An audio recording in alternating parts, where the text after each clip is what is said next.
euh, que vous m'expliquiez un petit peu.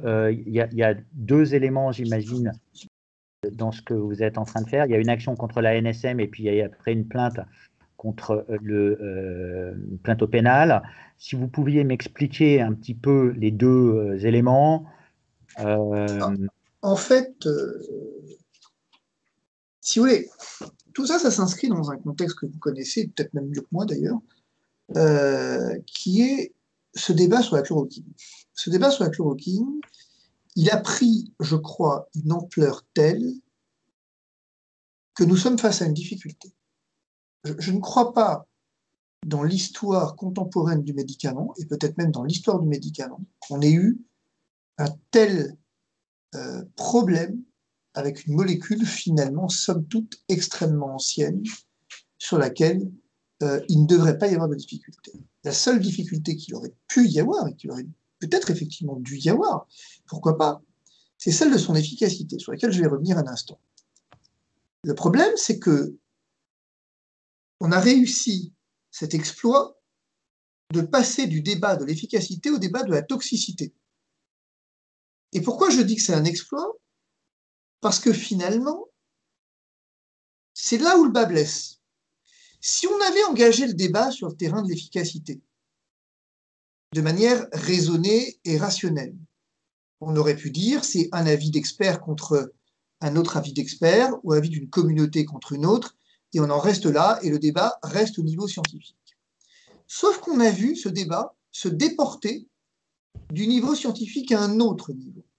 Et on l'a vu par un glissement qui est celui de la toxicité, où à un moment, on est passé pour une raison qui sera à jamais un mystère, et je vais y venir, sur le débat de la toxicité. On est allé dire que la chloroquine était toxique, et tellement toxique, qu'elle engendrait des aggravations, voire effectivement des décès, au point qu'il faut interrompre, qu'il ait fallu interrompre des essais cliniques sur lesquels également je reviendrai. On a eu cet article du Lancet, dont tout le monde est mieux informé que moi. Le paradoxe, c'est que Didier Raoult m'a choisi comme avocat, alors que je suis peut-être le moins informé, j'étais le moins informé en tout cas, de cette question. J'ai suivi ça d'assez loin. J'ai suivi ce scandale du Lancet. Et ce qui m'a beaucoup surpris, c'est pas tellement finalement que le Lancet se plante, pourquoi pas, c'est déjà insolite, mais pourquoi pas, mais c'est que des États, un peu à la chaîne, aient pris des décisions avec une hâte assez remarquable de suspension d'essais cliniques sur la foi du fait que l'hydroxychloroquine était non seulement ne fonctionnait pas, mais était dangereuse. Très bien, sage application du principe de précaution, dont on va voir qu'il n'a pas toujours été au cœur des décisions publiques quand même. Et c'est là où on a un problème. Avec le remdesivir, on va voir que finalement, cette précaution, ce principe de précaution appliqué d'une façon pour le moins singulière et avec un parapluie géant qu'on déploie, nul ne saurait leur en faire reproche, ils ne le se sont pas appliqués dans un autre contexte. Bon. Je peux vous interrompre juste. Est-ce que vous pourrez considérer, parce que c'est très intéressant, est-ce que vous pourriez considérer qu'il y a une forme d'inversion de la charge de la preuve, puisqu'on passe de l'efficacité à la toxicité? Je vais le dire différemment. Je vais dire que je ne comprends pas pourquoi on est passé du... Enfin, je vais le dire encore différemment. Je pense que là où on est face à un scandale, l'avocat, j'exerce depuis un moment, je fais ça depuis longtemps, et là où, si vous voulez, il y a un truc, c'est quand on commence à tordre l'évidence. Si vous voulez, il y a un truc. Dans des écritures devant un tribunal, quand on commence à ne plus faire un rappel objectif des faits, mais dans les faits, commencer à y mettre une petite touche d'appréciation personnelle, quand on commence à distordre les faits, c'est que c'est un truc qui ne va pas, c'est qu'on n'est pas sûr des faits. Or là, c'est un peu ça. On passe du débat de l'efficacité, et comme pour occulter ce débat de l'efficacité qui ne paraît pas si évident que ça, pourtant tout le monde dit qu'il est évident, mais s'il est si évident, alors restons sur le terrain de l'efficacité. Pourquoi est-ce qu'on porte le débat sur la toxicité? Pourquoi est-ce qu'on vient chercher la toxicité d'une molécule dont il est notoire que ça ne peut pas être le cas, dont il est notoire que c'est absolument pas le cas? Et tant et si bien, je vais vous dire, ce qui m'amuse beaucoup, depuis que je suis l'avocat du professeur Raoult, c'est que je reçois des quarantaines, je crois que ce matin, j'ai dû recevoir 30 mails. Et donc j'ai pris le parti, compliqué de les lire quand même un par un, parce qu'ils émanent de médecins. Et j'ai des médecins du monde entier. C'est assez phénoménal pour le coup. J'ai des médecins du monde entier, qui m'écrivent, alors en anglais, d'autres en portugais, ce qui n'est pas simple, qui m'écrivent en disant « Mais qui a pu un jour dire que la chloroquine était toxique ?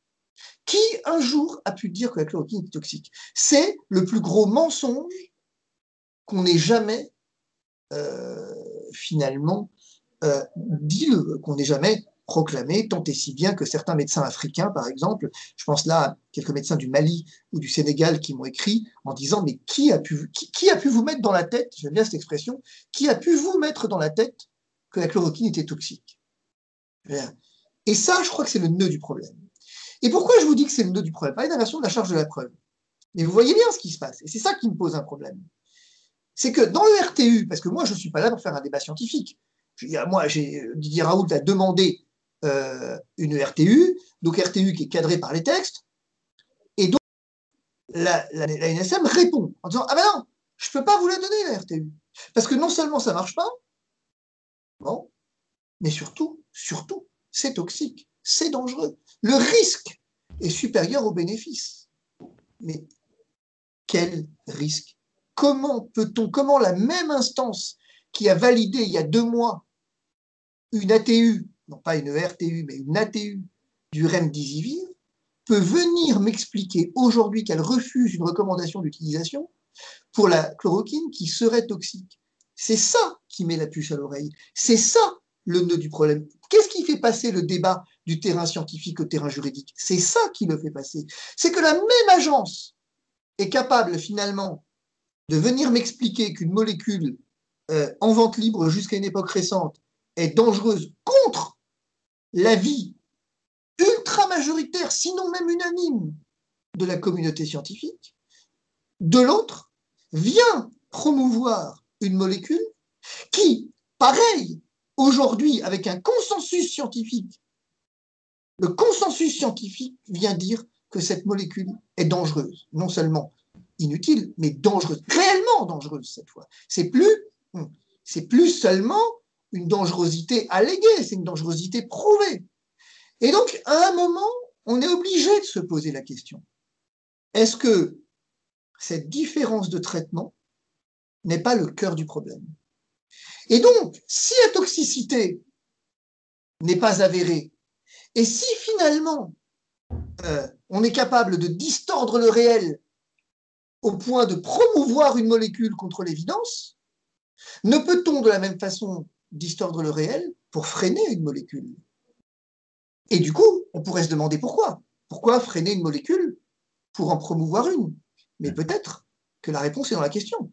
Peut-être que finalement, on a privilégié le remdesivir par rapport à la chloroquine, et si je le dis différemment, peut-être qu'on a dû distordre les faits et trouver des aggravations réelles à la chloroquine, c'est-à-dire réelles au sens où aller les chercher, les provoquer même, pour effectivement venir à la fin faire en sorte qu'il ne reste qu'une seule molécule sur le tapis, le remdesivir. Et on assiste à un phénomène extraordinaire qui, pour moi, voilà, quand même, j'ai un peu l'habitude des médocs et du droit des médicaments, on assiste à un phénomène extraordinaire qui est une molécule qui est décriée par la communauté scientifique, qui est dite comme dangereuse, et qui est promue par l'Agence européenne du médicament et qui est promue par l'autorité nationale française. Et on va aller acheter, en tout cas en Europe, les stocks de médicaments.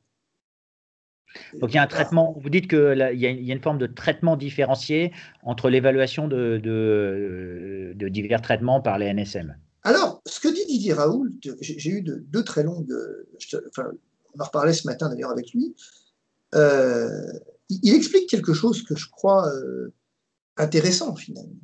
Si vous voulez, je voudrais m'arrêter un très court instant, sur Didier Raoult.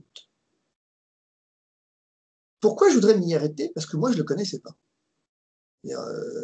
Je vais vous dire franchement, je ne le connaissais pas et je ne m'y intéressais pas, et peut-être même qu'à certains égards, il m'agaçait, et je trouvais ses propos un peu Raoult contre le reste du monde. Et voilà, je me méfie toujours un peu peut-être ai-je tort, mais j'ai une tendance à considérer naturellement dans un groupe que la majorité a souvent raison par rapport à l'individu. Et donc, quand il m'a proposé d'être son avocat, j'ai voulu creuser un peu le truc quand même, l'entendre, lui, l'écouter en dehors des plateaux télé, mais une discussion de lui à moi. Et je dois avouer qu'il a soulevé des questions. Je n'ai pas les réponses. Je me garderai bien d'apporter les réponses et à la justice de les apporter. Mais il a soulevé des questions. Il a dit, reprenez mes propos de février, reprenez mes propos de mars, reprenez mes propos d'avril et reprenez ce que je dis depuis le départ, c'est-à-dire qu'on cherche à nous vendre le remdesivir. Depuis le début, je dis qu'on cherche à nous vendre le remdesivir. Et à la fin, qu'est-ce qu'on a fait? On nous a vendu le remdesivir. Et depuis le début, je dis en tout cas depuis assez longtemps, je dis, la chloroquine, il y a un problème parce qu'on veut promouvoir le remdesivir. Et qu'est-ce que fait la NSM en bout de course? À 2 mois d'intervalle, elle promeut le remdesivir et elle attribue une dangerosité à la chloroquine. Maître, juste, enfin, vous parlez beaucoup d'hydroxychloroquine, mais dans le RTU, enfin dans le refus de la RTU, de la NSM, ils parlent bien de la bithérapie. En fait, ils disent associé à l'azithromycine. Donc, quand vous parlez d'hydroxychloroquine, c'est de la bithérapie. En fait, oui et non. C'est-à-dire qu'il y a un biais. C'est-à-dire que la RTU qui est refusée sur la bithérapie, rien que ça, c'est un problème, en fait. Parce que l'azithromycine, elle est indiquée, en fait, elle n'est pas tellement hors AMM, l'azithromycine, dans l'indication qui est celle dans laquelle utilise l'IHU, par exemple. Ce qui fait débat, et dont on sent bien que ça fait débat, c'est l'hydroxychloroquine. Et pour une raison très simple, c'est que, au fond, les études qui ont été menées, et notamment sur lesquelles s'appuie la NSM, sont principalement sur l'hydroxychloroquine, si vous voulez. Cette bithérapie, on ne peut pas venir raisonnablement dire que la bithérapie est dangereuse. Ce qui est attribué comme dangereux, c'est l'hydroxychloroquine. Et on sent bien qu'en tout cas, c'est comme ça que Didier Raoult le lit, et c'est comme ça que je le lis également, c'est qu'au fond, le problème dans le couple, si je puis dire, c'est l'hydroxychloroquine. Okay. Vous parlez beaucoup du remdesivir. En fait, l'hydroxychloroquine, on a vu qu'il y avait un débat sur la fourniture en hydroxychloroquine à l'IHU, puisqu'il y aurait eu une discussion entre Sanofi et le ministère de la Santé pour ne pas les uns se renvoient la balle pour ne pas fournir l'IHU en hydroxychloroquine. Donc le remdesivir fabriqué par le laboratoire Gilead, Sanofi fabriquait l'hydroxychloroquine qui est tombée dans le domaine public. On ne parle pas beaucoup du rôle de Sanofi là-dedans. C'est une vraie question. Alors, c'est une vraie question. C'est une question que se pose Didier Raoult. C'est-à-dire qu'il y a 2 options. Soit le ministère de la Santé est intervenu pour dire à Sanofi, voilà, en gros, éviter de livrer la chloroquine, enfin, si on veut faire simple, soit ce n'est pas le cas, et c'est Sanofi qui joue un double jeu. En tout cas, ce que je sais 2 choses. C'est que de la décision d'attaquer du refus de RTU, il y a un point qui me pose problème. Il y en a plein, il y en a un qui me pose problème. C'est que déjà, formellement, je n'ai pas la preuve que Sanofi ait été consulté et donné son avis. Or, c'est une obligation. N'est pas fait mention de la consultation du distributeur, et du fabricant d'ailleurs. N'est pas effectivement fait, cette mention n'existe pas. Et ça, c'est déjà un premier motif d'illégalité. Je ne vois pas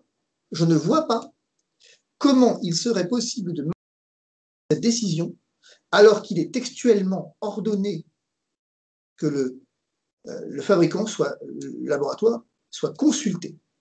Comment j'apporte la preuve qu'il est consulté? Premier élément. Deuxième élément.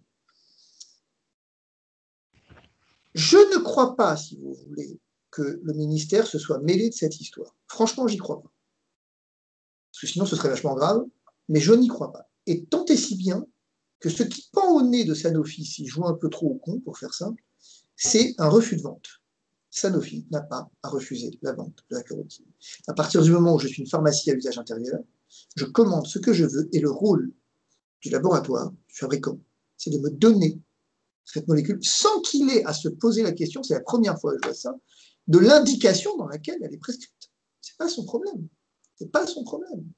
Et donc ça, c'est le point qu'il faut creuser. Et vous voyez bien ce qui se passe. C'est là où Didier Raoult dit quelque chose d'intéressant. Il dit, OK, eh bien, puisqu'on en est là, il y a eu 3 phases dans ce débat. Scientifique, politique, on est passé au stade politique, et bien maintenant, peut-être qu'il faut en passer au stade judiciaire. Et ça m'intéresse parce que à chaque fois qu'il y a eu un scandale de santé publique, l'Agence du médicament, peu ou prou, s'est retrouvée imbriquée dans l'histoire. On sait historiquement qu'il se passe des choses pas claires. Je veux dire, c'est un secret de polichinelle. On va pas jouer les vierges effarouchées. Je vais pas parler de conflit d'intérêts, je vais pas me mettre à dire que l'un est acheté par l'autre. Mais on sait très bien que l'histoire le montre, que les grands scandales de santé publique viennent, alors on essaye de faire croire qu'ils viennent d'une absence de pharmacovigilance et que donc c'est pour ça, c'est ce qu'on dit, j'entends ça et là, que non, enfin la NSM joue son rôle de pharmacovigilance. Non, la vérité, c'est qu'on arrête les conneries. On sait très bien que les vrais scandales de santé publique, ils viennent pas d'un défaut de pharmacovigilance, ils viennent d'un problème de la NSM qui a fricoté avec des gens à qui il ne fallait pas fricoter et qui a priorisé certains laboratoires par rapport à d'autres. C'est historiquement le cas. Quand on prend le Mediator, c'est historiquement le cas. Pourquoi la NSM s'est retrouvée, enfin ce qui était l'AFSAPS, s'est retrouvée, moi je l'ai plaidé, s'est retrouvée effectivement au banc des accusés, c'est parce qu'à un moment donné, personne ne s'y est trompé. Il y a eu des trucs, des appointances entre les personnes. Mais c'est là où il va y avoir un rôle à poser. Enfin, je le redis, cette différence de traitement, telle que vous l'évoquiez d'ailleurs, vous avez employé cette expression de différence de traitement, la différence de traitement entre une molécule dont on sait qu'elle est nocive et une dont on invente la nocivité, la question c'est pourquoi ? Pourquoi j'ai besoin d'inventer une nocivité ? Si la chloroquine ne marchait pas, il suffisait de dire la chloroquine ne marche pas. Et vous connaissez mieux que moi, puisque vous en avez parlé, j'avais vu dans vos colonnes, il y a quelque temps, mais vous connaissez finalement ce scandale, enfin ce scandale de l'étude Discovery, où finalement on a un élément qui tend à établir que la chloroquine aurait des effets, sauf qu'on a interrompu les essais. Donc, quand Didier Raoult dit, si vous voulez, si je veux faire simple, on a fait en sorte de flinguer l'hydroxychloroquine un peu par tous les moyens, la question c'est pourquoi est-ce qu'on n'a pas eu le même égard pour l'autre molécule ? Pourquoi depuis au moins mars sur les plateaux télé, on nous explique que c'est le traitement de l'espoir ? Pourquoi on nous explique, alors même qu'on a commencé à avoir des éléments, Didier Raoult est un des premiers à avoir dit ça ne marchera pas et ça ne marche pas. Pourquoi est-ce qu'effectivement, depuis mars, on nous dit, non mais regardez, c'est la molécule de l'espoir, c'est le traitement de l'espoir. Et aujourd'hui, on dit quoi ? Et vous regardez aujourd'hui ce qui m'amuse beaucoup, regardez sur les réseaux sociaux, il y a un truc assez amusant. Alors pour le coup, je trouve ça assez marrant. Il y a une partie des communautés médicales, ceux qui viennent discréditer la chloroquine, admettons, se montrent, mon Dieu, impitoyables avec les effets secondaires. C'est dangereux, c'est une catastrophe, ça provoque des torsades de pointe, ça provoque un allongement de l'onde QT. Mais qui vient critiquer la décision de la NSM ? Qui vient ? Je l'ai tweeté, ça. Ils ont dit donc. J'ai pas entendu, moi, des gens se déchirer les vêtements sur une agence qui vient promouvoir un traitement inefficace et dangereux. Vous avez vu la HAS vous dit ça marche pas, mais oui, ça pourrait être dangereux. Elle évite soigneusement de qualifier ça de dangereux, alors qu'on le sait. C'est notoire. Mais ça ne pose problème à personne. C'est curieux quand même. C'est curieux cette communauté médicale à l'indignation sélective. Ah mais moi j'ai pas de problème avec l'idée qu'on se batte parce que la chloroquine aurait des effets secondaires, etc. Pourquoi pas ? C'est pas le cas, mais pourquoi pas ? Mais alors ayons l'indignation pour le remdesivir et cette promotion du traitement. Personne n'a cette indignation. Personne n'est venu écrire à l'agence du médicament en disant « Enfin, bande de salopards, vous êtes en train de promouvoir un traitement qui tue des patients, qui les met en danger, gravement. » qui signifie, au demeurant, vous faites rembourser à la collectivité un traitement dont il est notoire qu'il est inefficace. Qui a fait ça? Qui a fait ça? Moi, j'ai entendu des Karine Lacombe, des Nathan, j'ai entendu tout ce monde-là, il n'y a pas de problème. Venir critiquer la chloroquine, s'indigner, jeter aux orties la chloroquine et dire que professeur Raoult tuait des patients. Mon Dieu, ça s'est bien vu d'ailleurs. L'IHU a un nombre de décès majoritairement supérieur au reste du monde, et au Maroc et en Tunisie qui l'utilisent aussi d'ailleurs. Et d'ailleurs, tous ceux qui ont des lupus sont morts aussi. Bref, mais elle est où leur indignation pour le remdesivir? Et donc, je termine là-dessus, pour vous dire qu'on voit ce qui s'est passé. On a induit un biais de sélection, c'est-à-dire on a réussi finalement, le tour de force, c'était beau de faire ça, parce qu'on est arrivé, si vous voulez, à force de répéter un mensonge, il devient une vérité. On a répété auprès d'une communauté scientifique abreuvée de tout et n'importe quoi que le remdesivir fonctionnait, et donc aujourd'hui, il est difficile, on le reconnaît qu'il ne marche pas, mais quand même, on ne va pas s'indigner. Il y a... Ouais, vas-y. Je pense, le professeur Yas Dampana, qui est à la télévision la semaine dernière, a déclaré que, avant que les études soient publiées, le remdesivir ne fonctionnerait pas. Il y a eu hier ou avant-hier, une déclaration de Marie-Paul Kieny de l'INSERM dans Science Magazine qu'ils avaient subi pas mal de pression de la part du laboratoire Gilead sur les résultats dans Solidarity. On a l'impression qu'il y a un changement de cheval, un revirement de bord? Si vous voulez, il y a un truc quand même. Moi, en droit, un truc, je ne sais pas ce que c'est, mais... Alors, je vais vous dire ce que c'est. C'est une coïncidence, une anomalie. Le chiffre d'affaires de Gilead. J'ai été stupéfait de voir la progression du chiffre d'affaires. Les mecs, si je comprends bien, ils mettent... on en est encore à la phase d'essai. Alors, sauf aux États-Unis où il y a eu l'autorisation, mais on va dire qu'on était à la phase d'essai. Donc, il n'y avait rien de vendu en tant que tel. Le traitement était, paraît-il, à l'essai. Les autorités nationales étaient en train d'essayer ce traitement. Le chiffre d'affaires de la société a explosé grâce au traitement.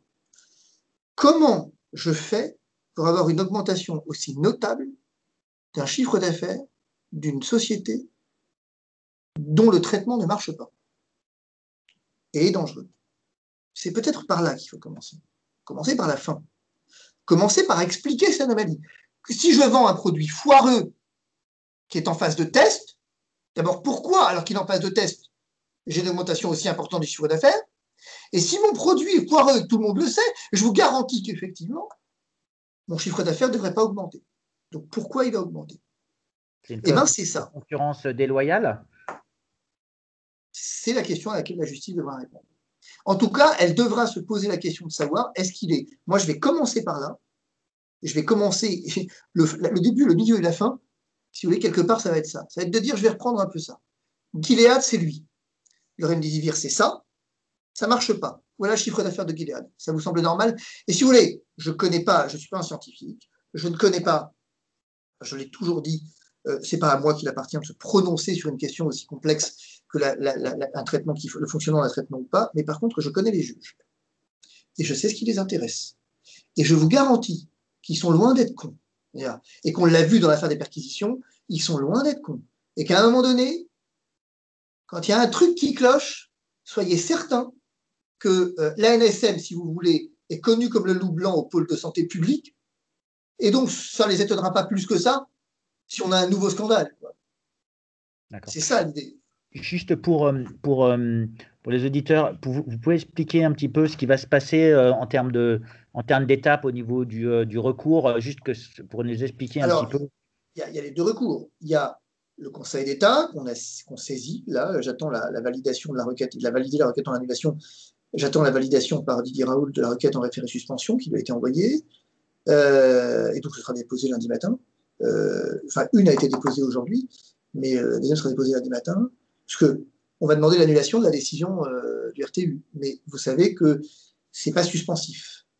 Et donc, effectivement, il faut que je fasse une requête en référé suspension pour demander la suspension immédiate de la de décision. la décision. Et ça va prendre combien de temps d'après vous, juste? La suspension va prendre une quinzaine de jours. Enfin, la décision ou non de suspension. Maintenant, la suspension, j'y crois pas beaucoup parce que les conditions sont très strictes et que ça se tente, mais c'est pas certain que ça passe. Parce qu'on a quand même des grosses conditions d'urgence. Enfin, c'est compliqué. Et la requête en annulation va prendre un peu plus de temps. Et ça, on va être sur des délais qui vont être 6 à 9 mois. Après la plainte pénale, on la dépose auprès du parquet de Paris lundi, très probablement. Non, oui, enfin, elle aussi, là, elle sera envoyée à Didier Raoult tout à l'heure, et elle va suivre son chemin. Il y aura une information judiciaire qui est ouverte, etc. Ce qu'il faut bien comprendre, et un dernier élément qu'il faut comprendre, c'est que Didier Raoult n'a pas besoin de la RTU pour continuer à délivrer ou à prescrire le traitement qu'il promeut, au sens où effectivement il l'a toujours fait au RAMM et continuera de le faire au RAMM. Il se bat non pas d'abord pour pouvoir délivrer quelque chose, et parce qu'il n'a pas besoin de l'autorisation de qui que ce soit.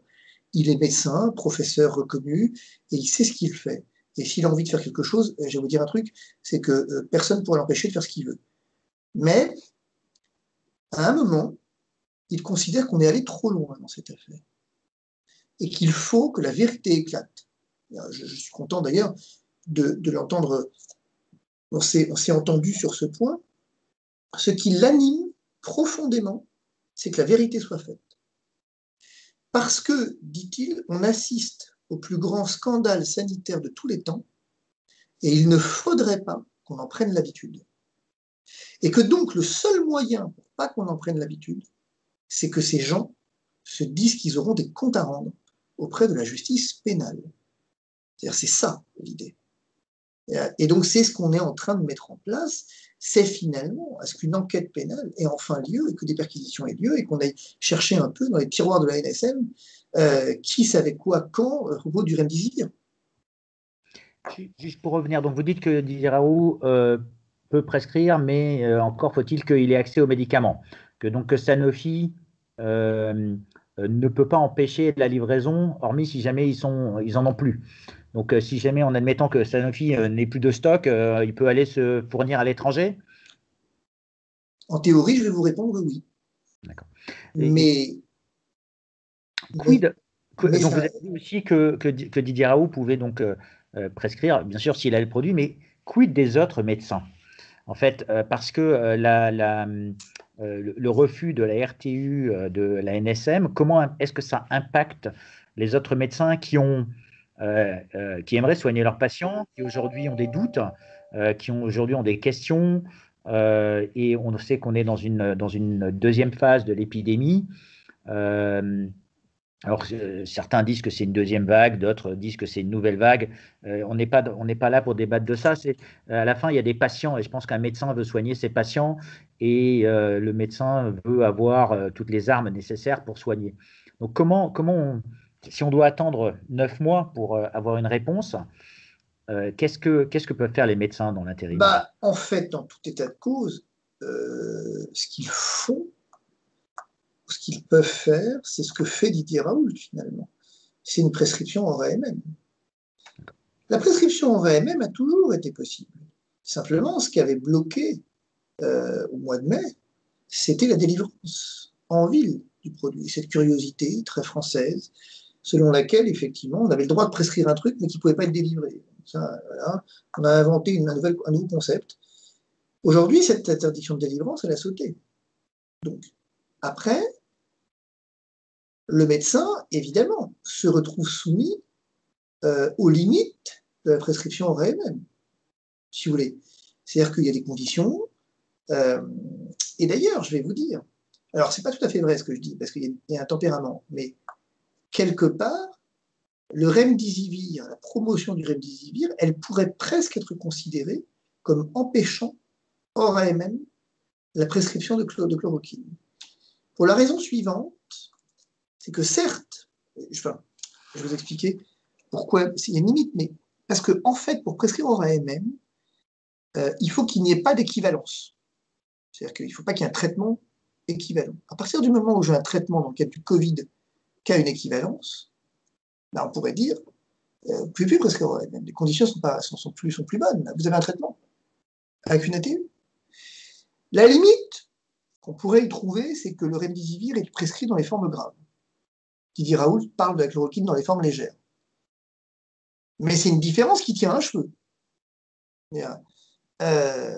Mais oui, aujourd'hui, si vous voulez, la seule chose à faire pour les médecins qui voudraient prescrire la molécule, dans les limites, avec les limites que ça comporte, c'est la prescription ORMM. D'accord. Donc, un médecin, il va prendre ses responsabilités pour prescrire, puisque hors AMM, on va dire que ça veut dire qu'il prend ses responsabilités. L'AMM, elle est une présomption.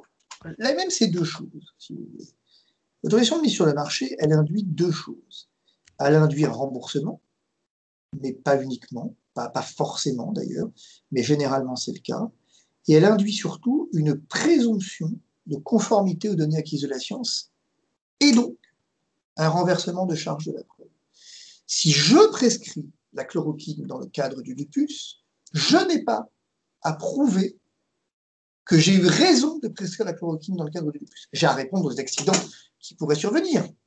Mais du coup, on ne pourra pas me reprocher une absence de conformité aux données de la science si je respecte les données d'autorisation de mise sur le marché. Si par contre, je suis hors autorisation de mise sur le marché, alors c'est autre chose. Parce que du coup, je n'ai plus de présomption, si vous voulez. Je n'ai plus l'outil, le secours, le recours de la présomption. J'ai du coup à apporter, moi, en cas de difficulté, la preuve de ce que, finalement, ce traitement, j'ai informé mes patients du risque encouru, ce qui suppose de le connaître. Ouais. Alors ici, c'est un tout petit peu différent, si vous voulez. Ici, c'est compliqué, cette question. Juste pour ouvrir une parenthèse et la refermer. Je ne crois pas, à titre personnel, mais c'est moi que ça concerne, que des médecins seront poursuivis pour avoir prescrit du Plaquenil ORMM. Je ne le crois pas. En particulier par les patients, sauf s'il y a un accident grave, ce qui quand même apparaît pour le moins peu probable. Là où ça pose une difficulté courte, c'est que on a atteint un tel niveau d'hystérie avec cette histoire que des médecins pourraient se dire « je ne veux pas prendre le risque de le faire ». Mais il faut faire attention, parce que à force de ne plus prendre le risque de soigner, eh ben, on ne prend plus le risque de guérir. Il est là le problème. Et moi, je trouve que ce qu'il y a eu de détestable dans l'affaire de la chloroquine, et je termine vraiment sur ce point, c'est qu'on s'est immiscé dans le rapport patient-médecin. On a induit une présomption de charlatanisme des médecins qui prescrivaient du Plaquenil. On est arrivé quand même à faire en sorte de discréditer la parole des Africains en disant c'est des Africains. Et ce sont les mêmes qui sont les apôtres de l'antiracisme. Qu'est-ce qu'il y a de plus raciste que de venir regarder les Marocains dans les yeux en disant mais ils prescrivent la chloroquine parce qu'ils ont que ça, c'est pas cher, ils ont rien. Alors ils le prescrivent les Sénégalais, les Algériens, en disant mais non, mais vous comprenez. Et c'est quoi la prochaine étape? C'est des bougnoules? C'est ça que vous cherchez à dire? Et que donc ces mecs-là, qui prescrivent là, c'est le ministre de la Santé marocain qui vous dit moi, j'assume. Qu'est-ce que vous cherchez à dire? Que ces types-là ne sont pas médecins? Que c'est une médecine de sous-catégorie? C'est ça que vous cherchez à dire? Est-ce que vous vous rendez compte de ce que vous dites, là, quand même, à un moment donné? Ça devrait quand même nous interpeller. Alors, on parle effectivement de Trump, de Bolsonaro, regardez, ça ne marche pas, sans prendre en compte les contextes, d'ailleurs, compliqués sur le plan politique. Mais on a l'Afrique. À nos portes, on a le Maroc. Le ministère de la Santé marocain a fait une interview récemment en disant, moi, j'assume et ça marche. Qu'est-ce qu'il nous raconte, lui? C'est politique. Qu'est-ce que c'est que cette façon de parler des autres, quoi? On a fait la même chose avec l'Italie, je vous rappelle. Hein. L'Italie, en mars, on a dit, mais c'est quoi les Italiens là? Quand moi je disais, attention, ils sélectionnent leurs patients, les gars, là. Mais c'est quoi ces mecs-là? Les Italiens sont des Italiens, rappelez-vous, hein, Sibeth Ndiaye. Les Italiens sont les Italiens, les Marocains sont les Marocains, les Sénégalais sont les Sénégalais. Ben moi, je suis désolé, mais ça me pose un problème. Et alors, la raison pour laquelle j'ai accepté de défendre cette cause, c'est à cause de ça. C'est pour ça. Okay. Parce qu'à un moment, je ne supporte pas l'idée qu'on vienne dire les autres, à l'étranger, sont des sous-catégories de citoyens, des sous-catégories d'États, et ils le font par dépit, parce qu'ils n'y connaissent rien. Et oh, on n'a qu'à les coloniser. Hein. Vous êtes en train de dire qu'on a péché par excès d'arrogance intellectuelle? Je suis en train de dire qu'on a encore fait les Français. C'est-à-dire que les Italiens disent un truc, vous savez que j'ai vécu 6 ans à Rome, j'ai un cabinet, les Italiens disent un truc que je trouve ici, là, que je trouve assez merveilleux. Ils disent, vous et nous, on est pareil. La différence, on est dans la même merde, à part que nous, on le reconnaît, vous faites semblant que vous n'y êtes pas. C'est extraordinaire, cette phrase. C'est-à-dire que nous, si vous voulez, je suis parfaitement d'accord sur le fait que la chloroquine, on a un problème. C'est-à-dire qu'en fait, si vous regardez d'un peu plus près, ce qui m'intéresse beaucoup avec la chloroquine, c'est que finalement, je le répète, hein, on a été capable de dire que ce produit était dangereux. On a été capable de tordre les faits. Là, prenez mon crayon, je le casse. Je veux dire, je le casse, quoi. Je casse la vérité, je casse le réel, et en essayant de le vendre comme étant précisément la vérité. Ça, c'est le problème. Celui qui vient me dire que ça, là, ce que je dis là, le fait que, les Marocains sont discrédités, les Algériens sont discrédités, les Sénégalais sont discrédités, pour ne prendre qu'eux, et que finalement, par ailleurs, on est capable de me dire que la chloroquine, c'est très dangereux, alors que c'est en vente libre, jusqu'à l'année dernière, celui qui est capable de me soutenir ça, eh ben, je vais vous dire, c'est précisément, parce qu'il y en a qui soutiennent, c'est précisément la raison pour laquelle j'ai accepté de prêter mon concours à Didier Raoult, et c'est précisément ce que la justice ira examiner. Vous venez de parler des Italiens. L'agence italienne du médicament, l'équivalent de NSM, n'a toujours pas avalisé l'hydroxychloroquine comme un traitement. Il y a une pétition qui a été lancée récemment par des médecins qui vont contre, on va dire, cette décision cette pétition forme une espèce de collectif, de collégialité entre médecins. Il n'y a pas eu la même chose en France. Alors, il y a eu Laissons-les prescrire, le collectif de... Alors, c'est un petit peu plus compliqué. C'est un tout petit peu plus compliqué. Oui, l'Italie, c'est un petit peu plus compliqué. L'Italie a dit la chloroquine, ça ne marche pas. Elle l'a dit à la suite de l'étude du Lancet. Et n'a pas republié. Mais néanmoins, elle a quand même ajouté ça n'enlève rien aux médecins quand on a le droit de le prescrire. Et de fait, aujourd'hui, vous avez effectivement des médecins qui le prescrivent. Et je me suis fait allumer sur Twitter à cause de ça. Mais moi, je suis sur un forum qui est le plus gros forum de médecins italiens, où effectivement, donc on peut l'estimer représentatif, et on a la déclinaison des traitements dans les formes légères à graves. Et l'hydroxychloroquine, azithromycine et vitamine D fait partie du panel de prescription, encore aujourd'hui, du médecin italien, semble-t-il, majoritaire, si j'en crois le sondage, qui a été effectivement fait. C'est ça l'idée. D'accord. Juste une dernière question. On a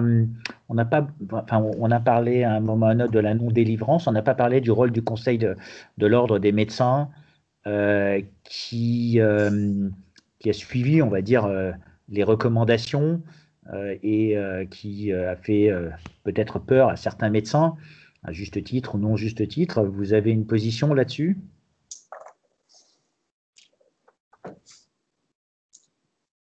La position, vous parlez de qui? Le conseil quoi? Qui ça? Le conseil de l'ordre. Je ne sais pas qui c'est. Je ne sais pas qui c'est. C'est quoi? Il sert à quoi? Je ne sais pas. C'est quoi son rôle? J'ai pas compris. Ah, c'est celui qui a parlé en disant qu'on manquait de masques et c'est scandaleux? Ah non, c'est pas lui. C'est celui qui effectivement a interpellé vivement le ministre de la Santé en disant que envoyer des médecins au front sans armes, c'était le pire des scandales sanitaires de tous les temps. Non, c'est pas lui non plus. Alors c'est peut-être celui qui, en février-mars, lorsqu'on était en phase 3 de l'épidémie depuis un moment et que les généralistes faisaient remonter le fait qu'ils voyaient des patients à poil, est venu interpeller d'une manière vigoureuse, on l'a entendu dans la presse sur BFM, il a fait effectivement le sitting dans le ministère de la Santé pour dire qu'on mettait les médecins en danger. C'est de lui dont vous parlez? Ah non, c'est pas de lui non plus, parce que lui, il ne l'a pas fait. Je sais pas, non. Donc je sais pas qui c'est. Ça intéresse qui, ce que pense le Conseil de l'Ordre? S'il y a bien quelqu'un qui s'est décrédibilisé dans cette affaire, c'est le Conseil de l'Ordre. Dans cette affaire, dans cette crise, il s'est décrédibilisé. Il n'existe pas. Alors oui, il vient avoir un soubresaut de venir effectivement là, il vient poursuivre, en tout cas, instrumenter une plainte, voilà, etc. Bon, okay, si ça l'amuse, qu'il le fasse. Mais je veux dire, vous savez, vraiment, hein, je fais ce métier depuis longtemps. Vraiment. Et de la santé publique et de la santé, j'en fais depuis longtemps. J'étais enseignant à la fac de médecine, ça fait longtemps que je fais ça. Quand on commence à s'acharner sur quelqu'un comme ça, quand on a besoin, on le voit hein, dans nos dossiers, quand on a besoin d'en rajouter et de forcer le trait, Didier Raoult charlatan, Didier Raoult machin, Didier Raoult truc, quand on a besoin d'en rajouter autant, c'est qu'on n'est pas sûr de soi. C'est qu'on n'est pas sûr de soi. Parce que, j'ouvre une parenthèse et je la referme. J'entends ça et là ce que Didier Raoult a dit, ce que Didier Raoult a ici dit sur la seconde vague, la première vague, la troisième vague, il s'est trompé. Vous voulez vraiment qu'on reprenne les déclarations de tout le monde? On les reprend, les déclarations de tout le monde? On les reprend vraiment? De certains médecins médiatiques? On reprend les déclarations de certains médecins qui aujourd'hui sont la star des plateaux télé, mais qui hier, au mois de février, disaient qu'il n'y aurait pas plus de morts qu'il y en avait 3, qui au mois de juin ont dit l'épidémie est derrière nous, qui se réjouissaient de l'allègement des mesures sanitaires. C'est facile d'avoir raison quand, finalement, évidemment, quand ça a commencé à remonter, ils ont dit ah, mais ça va flamber. C'est toujours plus facile d'être alarmiste. Sauf que ce que je note à côté de ça, qui est quand même extrêmement important, c'est que quand on y regarde de plus près, c'est facile de pointer les contradictions de Didier Raoult qui ne sont qu'apparentes. Finalement, ce qu'on lui reproche, c'est d'avoir un avis. Ok. Mais ceci dit, ça ne m'étonne pas. Parce que fondamentalement, c'est bien le problème dans cette affaire, d'avoir un avis documenté. Ce que je note, c'est que quand on aura fait la même chose, moi je me suis intéressé, si vous voulez, de très près, pour le coup j'ai l'habitude de choisir mes clients, et donc j'ai vraiment eu une discussion très approfondie avec lui, avec Eric Chabrière, sur un peu l'IHU, il y a déjà quelques semaines, et sur un peu comment il fonctionnait. J'ai été bluffé. Et je ne l'ai pas fait tout seul, hein. C'est-à-dire que j'ai voulu qu'un des correspondants avec lesquels on travaille, un de nos consultants avec lesquels on travaille, qui est chef de service, voilà, on a été bluffé par l'organisation. Et là, vraiment, hein, si on avait cette organisation-là aujourd'hui en France, je vous jure qu'on n'en serait pas là. Simplement, critiquer, c'est vachement facile, quoi. Alors ouais, Raoult, c'est un mec clivant. Mais pourquoi? Parce que c'est un mec qui a une personnalité, une vraie personnalité. Et ça, je veux dire, c'est effectivement le problème, c'est qu'à force d'avoir des gens plats, des gens qui sont des mecs qui sont tout le temps plats, avoir des mecs qui détonnent, bah c'est un problème. Ça devient en soi un problème. Il fallait qu'on ait raison contre Raoult. Vous imaginez, le mec qui affronte Raoult, quoi. Il fallait qu'il ait raison. Et on arrive, voilà, comme je disais tout à l'heure, on arrive à raconter des conneries, que la chloroquine serait dangereuse. Putain, mais je veux dire, on passe pour quoi? L'anecdote, je veux dire, juste pour l'anecdote. Je discutais hier matin avec un professeur de médecine, pour le coup, en infectiologie, à Rabat. Je crois à Rabat ou Marrakech, je ne sais plus. Très longue conversation. Et le type dit exactement ça. Il dit, dire que la chloroquine est dangereuse, les types qui le disent, on parlait de l'ordre tout à l'heure, si les médecins osent soutenir ça, ils devraient être tout de suite renvoyés en formation par leur conseil de l'ordre. Parce que c'est soit des menteurs, soit des incompétents. Le type est chef de service dans un service de maladies infectieuses. Donc voilà, on a tout dit une fois qu'on a dit ça. Hein. On a, juste pour finir, on n'a pas parlé du rôle des sociétés savantes comme la SPILF et on va dire du rôle de certaines associations. Par exemple, on va prendre les fake med qui ont une approche, on peut appeler ça normative de la médecine. puisqu'il prône la règle d'or comme étant laissée, randomisée, en double aveugle. Est-ce que dans le cadre de la plainte au pénal, vous allez les interpeller ou les faire interpeller? Il y a deux situations différentes. Les sociétés savantes ont un rôle qui est d'émettre des recommandations. Mais ces recommandations ne sont pas gravées dans le marbre, d'abord. Et les sociétés savantes, si vous voulez, pour faire simple, elles ont un rôle, mais qui n'est que le leur. Je pense qu'elles se trompent un peu quand même sur le rôle. Mais reprenons les sociétés savantes, par exemple, de pédiatrie. C'était qui la société savante qui nous disait depuis le mois de mai ou avril que les enfants n'étaient pas contaminants, qu'il fallait donc les renvoyer à l'école, de ne pas mettre de masque, surtout pas, machin. Peu importe hein, si c'est vrai ou pas, moi j'en sais rien. Moi je les écoute, hein. C'est une société savante. Elle a dit quoi récemment, là, hier ou avant-hier? Elle a dit que finalement, ah oui, mais on a mis les masques, qu'est-ce qu'a dit le gouvernement? On a mis les masques aux enfants de 6 ans sur la foi des nouvelles recommandations de la société savante. En 6 mois, on a changé, disons. Alors bon, si vous voulez ce que pensent les sociétés savantes, je vais vous dire, pour être honnête, voilà quoi. Sans compter que le juge s'intéresse aux données internationales de la science.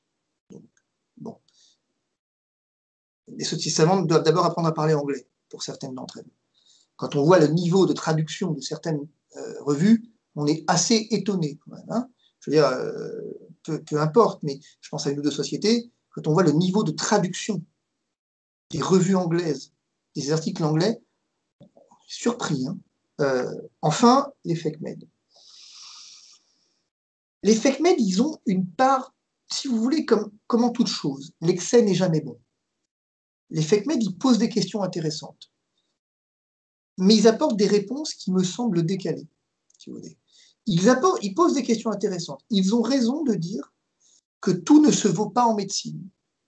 Et tirer le signal d'alarme sur le fait que, attention, il y a des pratiques qui relèvent du charlatanisme et qui sont de la fake med, franchement, je pense qu'ils ont raison sur le fond. Tout est dans qu'est-ce qui est de la fake med? À partir de quand je suis dans la fake med? Et c'est là où je diverge avec eux. C'est que pour eux, tout ce qui n'est pas scientifiquement éprouvé par effectivement des études randomisées double aveugle n'est pas scientifiquement acceptable. Ça s'appelle du scientisme. C'est pas de la science, c'est du scientisme. Et du coup, bah, ça devient dangereux, exactement comme ce qu'ils combattent. C'est-à-dire qu'à un moment, le défaut et l'excès sont tous les deux précisément dangereux. Le défaut de recommandation, le défaut de niveau de preuve est effectivement un problème. L'excès en est un dans la mesure où c'est occulter le fait qu'à ce rythme, on n'aurait jamais rien découvert. Les découvertes de la médecine ne se sont pas toutes faites, loin s'en faut, en double aveugle. J'ai effectivement rédigé un article là-dessus, j'ai publié un article sur le fait que le double aveugle ne devait pas être, n'était pas d'ailleurs, considéré par le juge comme un élément. Le juge, il s'en fout du double aveugle. Ça l'intéresse, bien sûr, comme niveau de preuve. Mais la HAS elle-même admet des niveaux de preuve qui ne sont pas les études randomisées double aveugle. Si vous voulez, les fake med, pour moi, ce sont des gens qui posent de bonnes questions mais qui apportent de mauvaises réponses. Voilà. Merci beaucoup. Je vous en prie.